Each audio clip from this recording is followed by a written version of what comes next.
আসসালামু আলাইকুম সম্মানিত শিক্ষার্থীবৃন্দ, গেম অফ স্টাডি এর তরফ থেকে আমি আবির স্যার সকলকেই স্বাগতম জানাচ্ছি নবম দশম শ্রেণীর ভূগোল ও পরিবেশ ক্লাসে।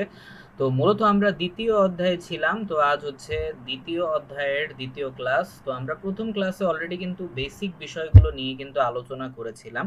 তো আজকের এই ক্লাসে মূলত আমরা বেসিক থেকে আরেকটু অ্যাডভান্স নিয়ে আলোচনা করব, অর্থাৎ হচ্ছে আমরা বেসিক বিষয় নক্ষত্র, তারপরে হচ্ছে মহাকাশ মহাবিশ্ব, এগুলো নিয়ে কিন্তু আমরা বেসিক আলোচনা করেছিলাম। তো যারা ভিডিওটা মিস করেছেন, বিশেষ করে নক্ষত্রের যে পার্টটা, এটা অনেক বেশি গুরুত্বপূর্ণ। যারা মিস করেছেন তারা হচ্ছে চাইলে প্লেলিস্ট থেকে আগের ভিডিওগুলো আমার দেখে নিতে পারেন। ওকে, আচ্ছা, তো আর কথা না বাড়িয়ে তাহলে আজকের ভিডিওটা আমরা স্টার্ট করতেছি। তো আজকে আমরা যে বিষয়গুলো সম্পর্কে জানবো সেটা হচ্ছে নক্ষত্র মণ্ডলী, গ্যালাক্সি এবং হচ্ছে নীহারিকা। এই তিনটা গুরুত্বপূর্ণ বিষয় সম্পর্কে জানবো, কারণ এখান থেকে অনেক সময় এমসিকিউ সিকিউ দুইটাতেই কিন্তু প্রশ্ন আসে।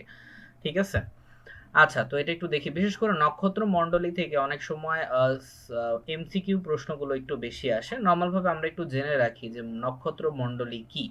ঠিক আছে, নক্ষত্র বিষয়ে আমরা অলরেডি জেনে এসেছিলাম গত ভিডিওতে, তো এই ভিডিওতে আমরা আর নতুন ভাবে আলোচনা করব না। এখন নক্ষত্র মণ্ডলী বলতে আরো নক্ষত্রের অন্যান্য যে নক্ষত্রগুলো আছে একসাথে এগুলোকে বোঝায়। ঠিক আছে, আচ্ছা, বা নক্ষত্রমণ্ডলী হচ্ছে কি আমরা কিছুটা এখানে একাধিক বিষয়গুলো এখানে ইন্ডিকেট করতেছে। ঠিক আছে, একাধিক নক্ষত্রকে সহজ ভাষায় নর্মাল ভাবে নক্ষত্র মণ্ডলী বলা হচ্ছে। ঠিক আছে, আচ্ছা, যেমন এখানে লেখা হচ্ছে যে মেঘমুক্ত অন্ধকার রাতে আকাশের দিকে তাকালে মনে হয় কয়েকটি নক্ষত্র বিশেষ আকৃতির মিলে জোট বেঁধেছে। এভাবে আমাদের পরিচিত আকৃতি দেখা নক্ষত্র দলকে নক্ষত্র মণ্ডলী বলে। অর্থাৎ সহজ ভাষায় বলতে গেলে নক্ষত্রের কি বলে, নক্ষত্রের একক জোট বা হচ্ছে আম, একাধিক নক্ষত্রকে একসাথে নর্মাল ভাবে নক্ষত্র মণ্ডলী বলে। যদিও এটা সংজ্ঞাটা তেমন একটা আসে না, তবে ইম্পর্টেন্ট যেগুলো সেটা অনেক গুরুত্বপূর্ণ। যেমন এই দেখেন, এখানে বলা হচ্ছে যে এদের অনেকটা দেখতে কি কিছুটা আছে ভাল্লুকের মতো, আবার হচ্ছে কি কোনোটা আবার কি শিকারীর মতো। ঠিক আছে, আবার এদের মধ্যে সপ্তর্ষি মণ্ডল, হ্যাঁ। আচ্ছা, সপ্তর্ষি মণ্ডল পাশাপাশি আপনারা এখানের ইংলিশ নামগুলো যেগুলো আছে এগুলো একটু পড়ে ফেলেন, হ্যাঁ, কারণ অনেক সময় দেখা যায় পরীক্ষার এমসিকিউতে আপনার ইংলিশ নামগুলো কিন্তু আসে। এরপরে যে কালপুরুষ, ঠিক আছে, এগুলো অনেক সময় আসে। অর্থাৎ এভাবে কোয়েশ্চেন আসতে পারে নিচের কোনটি নক্ষত্র, আবার নিচের কোনটি নক্ষত্র নয়। ঠিক আছে, এভাবে কিন্তু অনেক কোয়েশ্চেন কিন্তু আসতে পারে। তো অবশ্যই এগুলো মিস করা যাবে না, ইনফরমেশন গুলো। হ্যাঁ, যেগুলো আমি মার্ক করে দিতেছি অনেক গুরুত্বপূর্ণ, ইংলিশ সহ আপনারা জানার চেষ্টা করবেন। যে বৃহৎ কুকুর মণ্ডল, তারপর হচ্ছে লঘু সপ্তার্ষ, তারপরে এগুলো।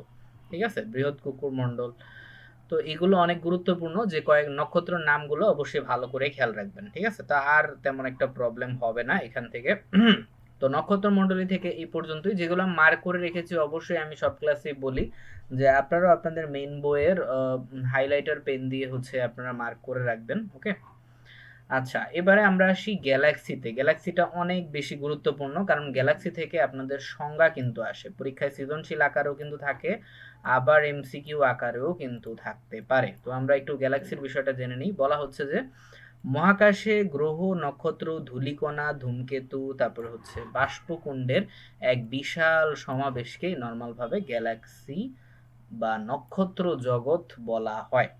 অর্থাৎ সহজ ভাষায় বলতে গেলে গ্যালাক্সি বলতে এখানে সবকিছু একত্রে বোঝানো হচ্ছে। অর্থাৎ গ্রহ, নক্ষত্র, ধূলিকণা, ধূমকেতুও থাকবে, আবার বাষ্পকুণ্ডেও থাকবে। ঠিক আছে, ওকে। তো এখানে হচ্ছে আমরা একটু দেখে নিই যে মহাকাশে এই যে 100 বিলিয়নের মতো হচ্ছে কি আছে গ্যালাক্সি রয়েছে। যে এদের মধ্যে বিভিন্ন আকার ও আকৃতি রয়েছে এবং এদের অধিকাংশই হচ্ছে এই যে এটা অনেক গুরুত্বপূর্ণ। ঠিক আছে, সর্পিলাকার এবং হচ্ছে উপবৃত্তাকার। ঠিক আছে, এটা অনেক গুরুত্বপূর্ণ। সর্পিলাকার গ্যালাক্সি গুলো বৃহৎ আকৃতির, আর হচ্ছে উপবৃত্তাকার গ্যালাক্সি গুলো হচ্ছে কি একটু বেশি উজ্জ্বল। তো বৈশিষ্ট্যগুলো অবশ্যই খেয়াল রাখবেন, কারণ যদি গ্যালাক্সি নিয়ে বড় প্রশ্ন যদি আসে তাহলে লিখতে পারবেন।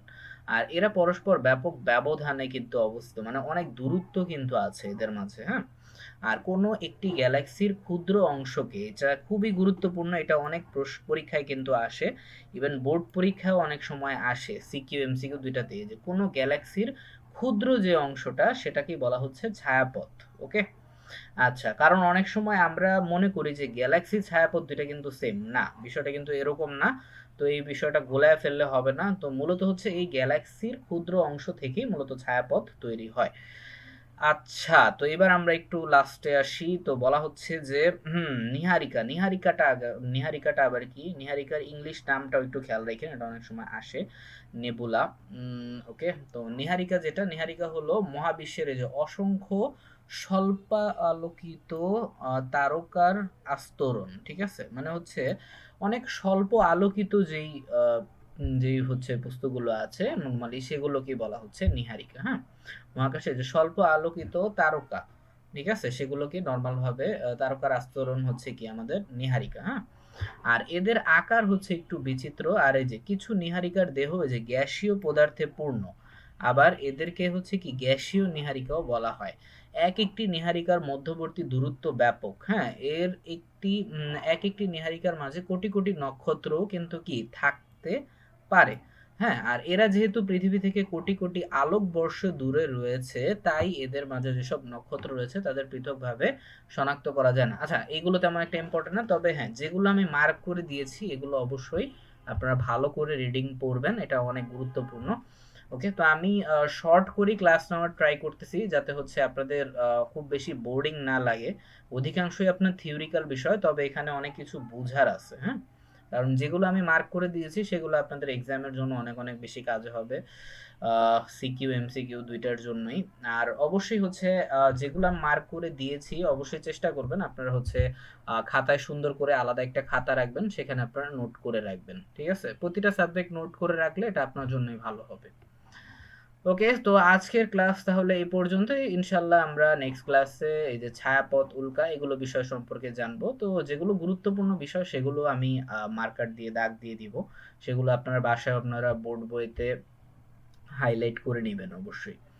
ঠিক আছে, আর যারা যারা হচ্ছে আমাদের ফেসবুক পেজে জয়েন করতে চান, অনেকেই জয়েন করে ফেলেছেন, তো আপনারাও চাইলে হচ্ছে আমাদের স্ক্রিনে দেওয়া যে ফেসবুকের পেজের নাম, সেখানে আপনারা জয়েন করতে পারেন এবং পাশাপাশি আমাদের গ্রুপেও জয়েন করতে পারেন। ঠিক আছে, আমাদের ইউটিউবের পাশাপাশি ফেসবুকেও কিন্তু আমাদের ক্লাসগুলো আপলোড করা হয়। ইনশাল্লাহ আশা করি আপনারা সেখানেও আমাদের সাপোর্ট করবেন।